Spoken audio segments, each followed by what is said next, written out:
Okay, so now we're going to look at putting a connecting rod into the piston.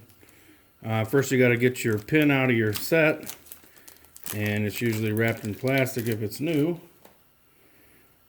Alright, I need to put some lube on this, assembly lube.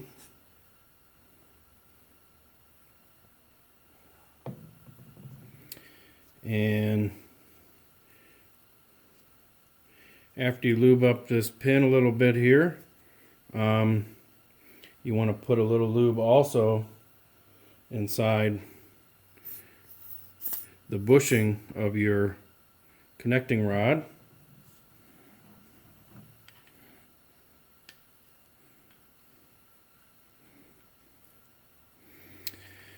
So it doesn't really matter what way you put this in, but what does matter is your connecting rod has to be oriented to whatever piston it's at to be on the crank correctly. You could put these rods on incorrectly. One side has a smooth side, and the other side has got a bevel that is going to go over the crank. These two halves that are smooth and flat are the two halves of the connecting rods on the crank journal that are spinning on each other. To remember that, to make it easy, if you look inside, probably should have taken this apart already, but I'll just take a quick second just to take this out.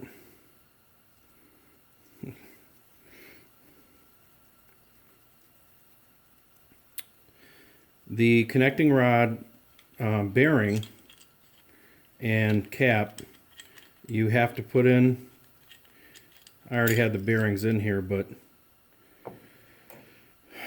when we look inside this connecting rod, you have a small tab here, and this tab has to go into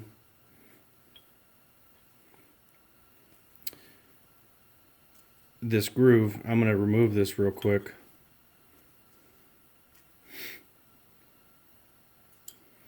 And then you're going to take the connecting rod. This is your bearing. This is my coated cleveite.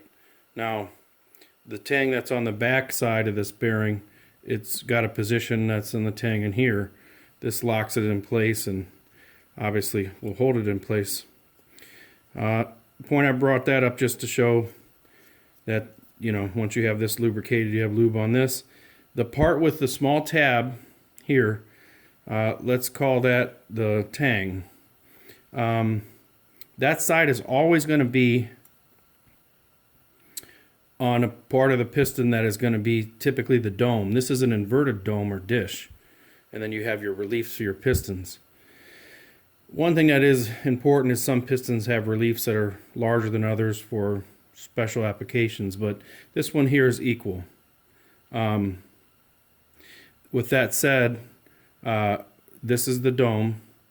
It's inverted, and this is the tang that's on here. So you're always going to have your connecting rod, tang side, the same side as the dome. So when we put this in here together, this side of the tang here is going to be on the same position as this dome. Just remember, tang to the dome, whether it's inverted or not, it could be a raised dome. So you may have 4 valve reliefs in yours, and that's a whole nother ball game where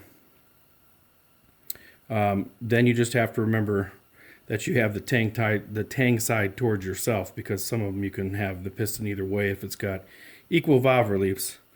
Alright, so now we're going to put this into the piston. Just start to slide it in. Remember, your tang side is on the same side as the dome. Then you just slide this over the pin and then push your pin in and through. And then it'll go all the way in, and you've got a small groove in here where you're going to, next what we're going to do is put in the retaining clip.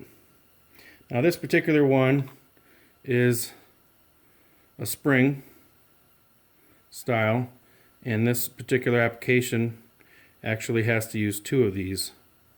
You might have a kit with these C-clip style spring clips, and there could be one large one, and it's about double this length, and that might just require 1. But for this one here, it's actually 2. And this is a little tricky. The groove that's inside the pin here, you're going to start to put one corner of this into the groove there. And as it starts to seat into the groove, you have to work around and push it down in.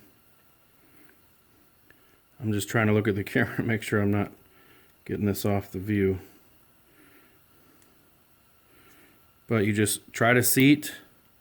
I'm pushing this in with my finger here while my thumb stabilizing the other part. And you just push it down. One bad thing is sometimes if you have these nitro gloves and gloves that it can catch the glove in there, and you don't want that either. If that's the case, what you can do is I'll take an Allen wrench and you can actually push the perimeter of it. Like if your fingers aren't strong enough either, you can always do this. Just push down the edge with the Allen wrench, just right on the edge, and work your way around, and it'll seat in there.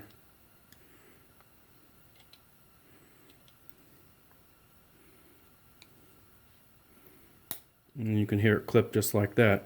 So that's the first one in there. What I do is I'm going to do the other side and do the other two after that. And that's how these clips are. Now, I was going to show a couple of different ones that you can actually use if you have different builds, but this is what I have now, so that's what I'm demonstrating.